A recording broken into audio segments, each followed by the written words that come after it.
In this video, let's learn about pure components in React. Now so far, we have been creating class components by extending the component class from React. You can see that even the app component extends from React.component. Well, it turns out there is a second way to create a class component, and that is by extending the pure component class from React. Let's take a look at an example. I'm going to create a new file called PureComponent.js. This time though, I am going to use the React snippet RPCE to create a pure component. So straight away, you can notice the difference. Instead of importing component from React, we are now importing pure component and extending the same. Now I will get rid of the named export. And for the JSX, simply add the text pure component. Back in app component, I will include the pure component.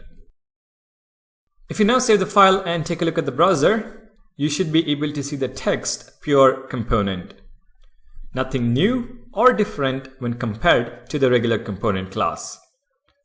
Which brings us to the question, what is the difference between the component class and the pure component class? And also, when should we use one over the other?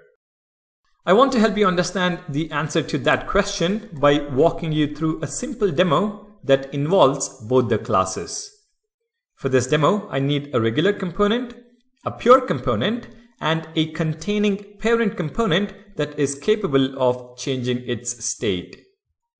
By now, this should be pretty straightforward, so let's quickly get it done.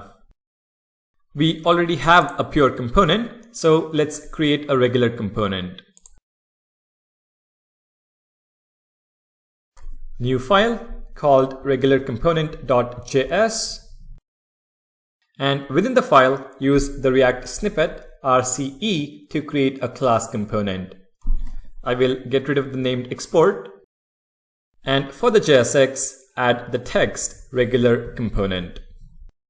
Now let's create the parent component. Again, a new file called parentComponent.js. And this will also be a class component. RCE, I will get rid of the named export. And for the JSX, I'm going to have parent component. Now we also need to be able to change the state of the component, so let's add a bit more code. I will add a constructor using the snippet rconst, and I will create a new state property called name and set it to Vishwas. Next, I will add the component didMount lifecycle method, and within the body, I will create a timer. Set interval accepts two arguments. The first one is a function which will be an arrow function, and the second argument is the interval. I will set it to 2 seconds. Within the arrow function body, I will call setState, but what I will do is set the name property to Vishwas again. No change from the previous value whatsoever. Next, I will include the regular and pure components in the JSX, passing in name as a prop.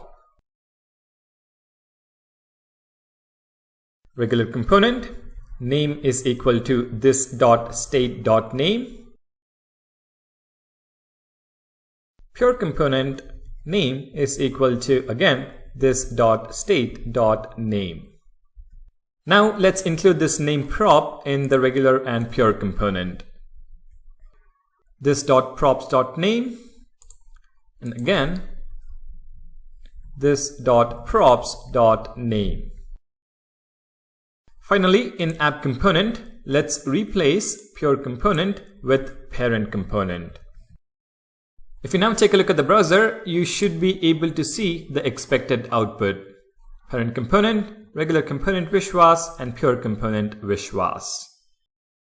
What we are really concerned about in this example though is when the render method is called in each of the components. So let's go back to VS Code and add a console log statement in all the three components. In parent component within render, add a console log parent component render. Within the regular component, we are going to have regular component render.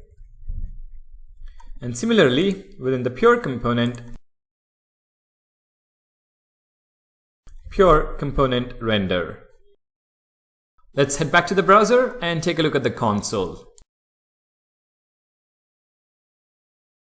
I will refresh the page, and now you can see the render method logs.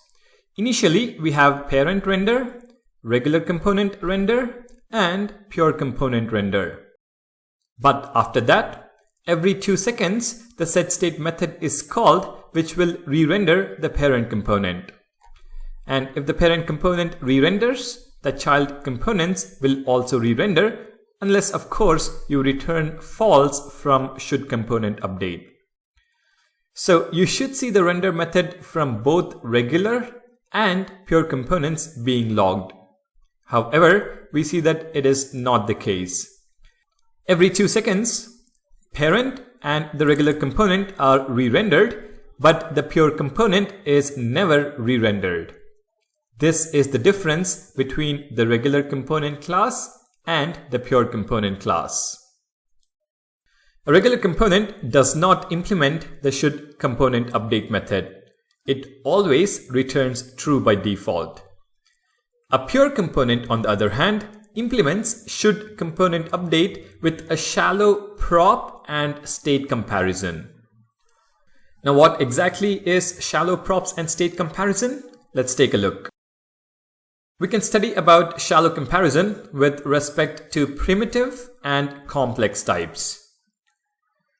For 2 primitive types, A and B, like numbers, strings, and boolean, a shallow comparison B returns true if A and B have the same value and are of the same type. For example, if A and B are both strings with the value Vishwas, the shallow comparison returns true. For complex types like objects and arrays, A shallow comparison B returns true if A and B reference the exact same object. For example, consider 3 variables. A is an array, 1, 2, 3. B is also an array, 1, 2, 3. And then we have C, which is assigned to A. In this scenario, A shallow comparison B will return false. Even though the items in both the arrays are the same, those 2 arrays do not reference the same object. A shallow comparison C, on the other hand, will return true because they point to the same object. And this is the case with objects as well. So let's consider 3 variables again, A, B, and C. A is an object, B is also an object. They have the same properties, but A shallow comparison B will return false. We then have variable C, which is assigned to A. So A shallow comparison C will return true. Both of them reference the exact same object. Now that we understand shallow comparison, the pure component definition will make much more sense. A pure component implements shouldComponentUpdate with a shallow prop and state comparison. It does a shallow comparison of previous state with current state and previous props with current props, and only when the shallow comparison indicates there is a difference, the component will re-render. In our example, we are dealing with primitive types and props comparison. We are sending a prop which is of type string and has a value of Vishwas. Every 2 seconds, the pure component sees that the previous prop value of Vishwas is no different from the current prop value of Vishwas, and hence does not re-render. And because a regular component does not implement this check, it will always re-render. Now what we have seen is a shallow comparison of props, but it's pretty much the same for state comparison as well. I will now change the parent component to extend pure component instead of the regular component class. Pure component and pure component. If we now take a look at the browser and refresh, you can see that there is the initial rendering of all the components, parent, regular, and pure, and 2 seconds later, there is no re-render. The parent component checks previous state with current state and sees that there is no difference, and hence there is no re-render.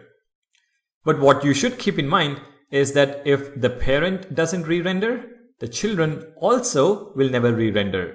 And that is why we don't see any statement logged in the 2-second intervals.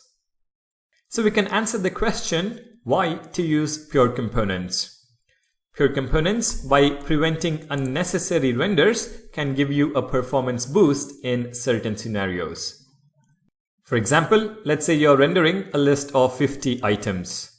By not re-rendering them when it is not required, we are going to have a good performance boost. A key point to keep in mind is that you should not mutate object or arrays in props or state. For example, if you need to add a new item to the list, don't mutate it by pushing the item into the list. The reference to the array never changes, and because pure components only check for that, the component will not re-render even if there is a difference. Always return a new object or array when dealing with pure components. Alright, let me quickly summarize what we have learned in this video. In React, we can create a component by extending the PureComponent class. A pure component implements the shouldComponentUpdate lifecycle method by performing a shallow comparison on the props and state of the component.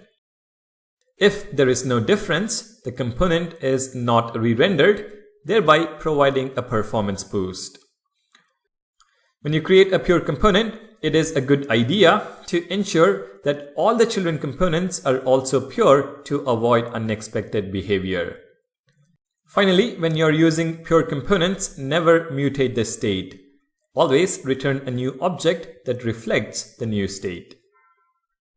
Well, having discussed this, let me tell you, it's probably safe to use regular components most of the time, unless, of course, you're seeing a performance hit in some components. Alright, that is about pure components. Thank you guys for watching. Don't forget to subscribe. I'll see you guys in the next video.